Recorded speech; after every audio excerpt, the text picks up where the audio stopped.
September 30th, 2015 meeting of the Environment and Public Works Committee will now come to order. Will the clerk please call the roll? Mr. Baroff. Chairman Marinetti. Here. Mr. Morelli is excused. Mr. Rocco. Mrs. Stick. Mr. Terp is excused. Mr. Yolovich. President Adair. Is there anyone signed up for the public forum? There is not. Is there anyone present who's not signed up to speak who would like to address the committee at this time? Seeing no one, the next item on the agenda is the approval of minutes. You have the August 19th, 2015 minutes of the Environment and Public Works Committee before you. They will stand approved unless the clerk is notified of any changes by the end of the day. Next item on the agenda is new business. Mr. Clerk. Referral 15-272 and Moved by Legislator Yolovich, seconded by Legislator Rockow. Is there any discussion? Yes, Legislator Stick. In the past, this has been an annual lease. Can you please tell us, through the chair, I apologize, through the chair. In the past, this has been an annual lease. Can you please tell us why it's proposed to a 13-year long-term lease to administration?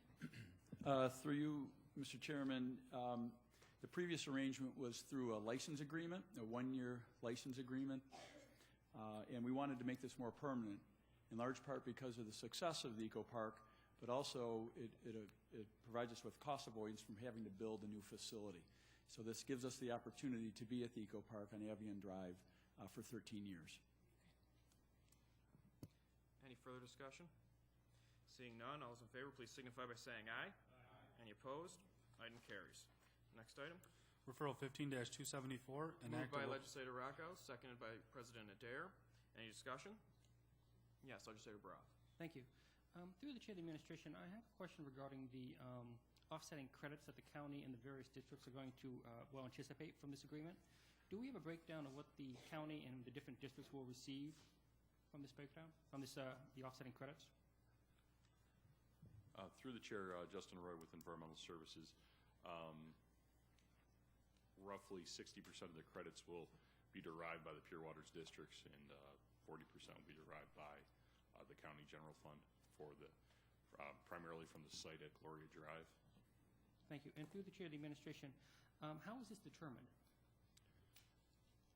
Through the chair, in order to make use of the credits, you have to have significant consumption and incur significant transmission and delivery charges that would be offset by the credits. So you look for your electric accounts that have the largest, obviously, consumption and therefore the largest delivery charges.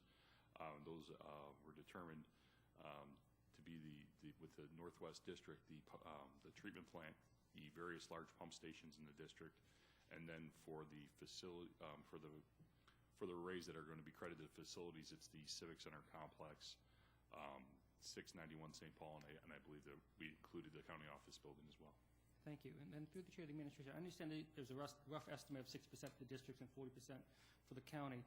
Given that this is a long-term lease, how often or will the proportions be redetermined on an annual basis or otherwise? Through the chair. Through the chair, I could gladly provide the exact proportions. I just don't have those numbers in front of me between the. Well, through the chair of the administration, exact proportions aren't necessary. I just wanted to ask if this is something that the 60-40% breakdown approximately is something that's going to be constant over the years moving forward, or is it something that will be reevaluated? Through the chair, it would be constant because the certain arrays, particularly the arrays at Gloria Drive, will be, in essence, if you will, quote unquote, owned by the general fund, and particularly the facilities budget within Environmental Services. The offsets will be applied there, and then the array at Northwest Quadrant would be applied to Northwest Quadrant District's electricity budget. Thank you. That makes sense. Any further discussion? Seeing none, all those in favor, please signify by saying aye. Aye. Any opposed? Item carries. Next item. Referral 15-282. Moved by President Adair, seconded by Legislator Yolovich. Any discussion? Yes, Legislator Brough. Thank you. Through the chair of the administration, I just want to mention that the solid waste management plan actually had some really awesome things in it. I don't know if we all got a chance to go into detail on it, but the fact that you're increasing composting and recycling by 60% over a 9-year period, essentially, is pretty impressive. Maybe 10 years, but in a short time frame. But I did have one question regarding the strategy number 10 from solid waste management programs, and in the thing that we were given us on page ES11.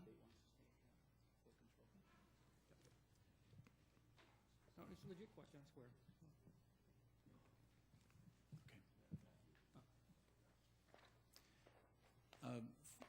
I'll just ask the question if you want. Through you, Mr. Chairman, I beg your pardon? I just have a simple question. Yes. I just want to check in. But the strategy is talking about periodically assessing whether or not there's a need to implement a local flow control law. And I have two questions. When was the last time that was assessed? When did we last time determine whether we needed to have a new local flow control law? And then the second part of the question is, it was talking about designating publicly owned facilities to be used for solid waste materials. And is that essentially landfills we're talking about there? Through the chair.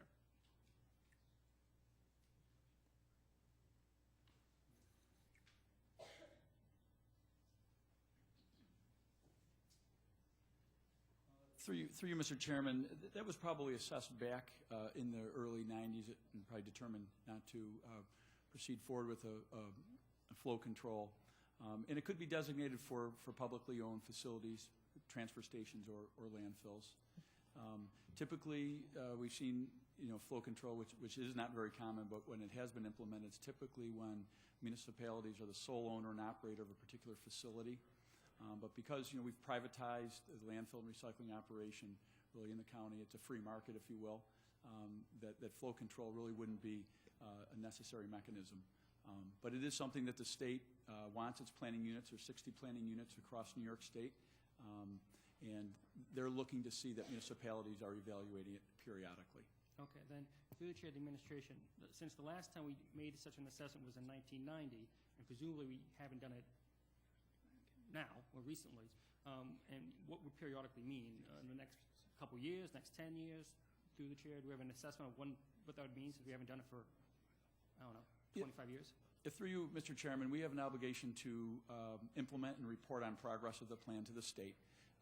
I would expect they would want us to evaluate that within the next 2 years. We have to report on a 2-year basis to the state. Okay, thank you. Any further discussion? Seeing none, all those in favor, please signify by saying aye. Aye. Any opposed? Item carries. Before the next item, just a quick announcement. We got word that there is a black Impala that is illegally parked downstairs, so just wanted to make that word if it's by some service elevator, apparently. Yeah. All right. All right, now we'll proceed with the next item, Mr. Clerk. Okay. Referral 15-283, authorize the Moved by contract. Legislator Yolovich, seconded by Legislator Rocco. Any discussion? Yes, Legislator Stick. Chair, the referral states that the county will retain 60% of the net revenue from the sale of electricity with Danforth annually. Can you please tell me how these figures were determined? Through you, Mr. Chairman, it was really through a negotiation process with the operator. As you may know, for Power Plant 1 with Waste Management, we have a revenue sharing arrangement. This one is the one before you for Power Plant 2 is more lucrative for the county at a 60% share. Okay, thank you. Any further discussion? Seeing none, all those in favor, please signify by saying aye. Any opposed? Item carries. Next item.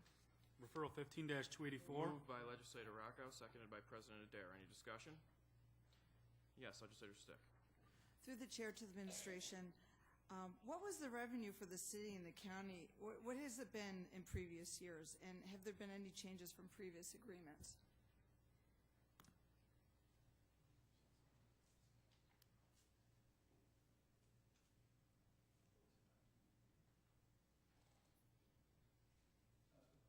Chairman, could you please ask the question again?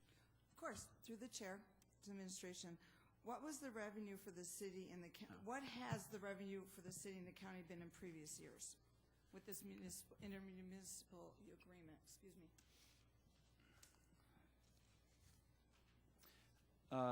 Through you, Mr. Chairman, there are a number of different revenues. One to the city is a rebate.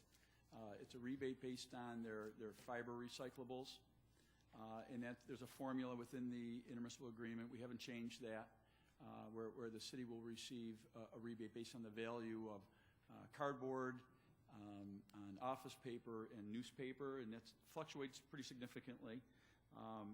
On the low end, it's been around $23,000. On the upper end, it's been around $240,000. For the last couple of years, it's been closer to about $50,000 to $60,000. So it's a rebate that the city receives associated with the recyclables that it sends to our recycling center. Any further discussion? Yes, Legislator Broth. Thank you. Through the Chair of the Administration, I noticed the current agreement expires in 3 years' time. For what reason are we initiating a new superseding agreement? Through you, Mr. Chairman, you're correct. There's 3 years left remaining on the existing agreement. We are extending another 10 years beyond that. We typically have had 10-year agreements, and this isn't the first time that we've extended it. There's a benefit to the county to have that volume directed to the landfill and to our recycling center, and the city was amenable to doing that. Thank you. So through the Chair of the Administration, it was just an opportunity we took advantage of then. Through you, Mr. Chairman, that is correct. Okay, thanks. Any further discussion? Seeing none, all those in favor, please signify by saying aye. Any opposed? Item carries. Next item. Referral 15-288, Moved by authorize. President Adair, seconded by Legislator Yolovich. Any discussion? Yes, Legislator Stick. Through the Chair to the Administration, the assessed value of the property is $90,800 and the purchase price is $95,000. Can you please explain to me why we have not offered the price of $90,800? Through the chair, assessments, and we had an appraisal done by an independent appraisal firm, which is done based on the current market value.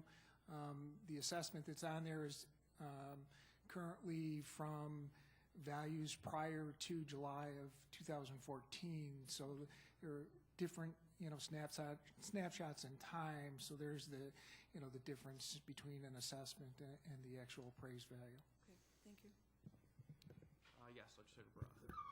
Thank you. Through the Chair of the Administration, I assume that the Monroe County Airport Authority approved this purchase on their meeting on the 23rd of September? Through the chair, that it was passed today. That was passed today? Oh, okay. Then through the Chair of the Administration, one last question. What is going to be done with this property and the structure on the property? Through the chair, it's part of the runway protection zone, and I'm not sure if the airport has determined whether they will demolish, the house that's there or not. I'm not sure that that's been determined yet. Thank you. Then through the Chair of the Administration, I would request if you could provide that information of what the intent with the property structure is before or by full-edge. That'd be appreciated. Certainly. Thank you. Any further discussion? Seeing none, all those in favor, please signify by saying aye. Any opposed? Item carries. Are there any other matters to come before the committee? There being no other matters, the September 30th, 2015 meeting of the Environment and Public Works Committee stands adjourned. The next meeting of the Environment and Public Works Committee will be held on Monday, October 19th, 2015 at 6 p.m.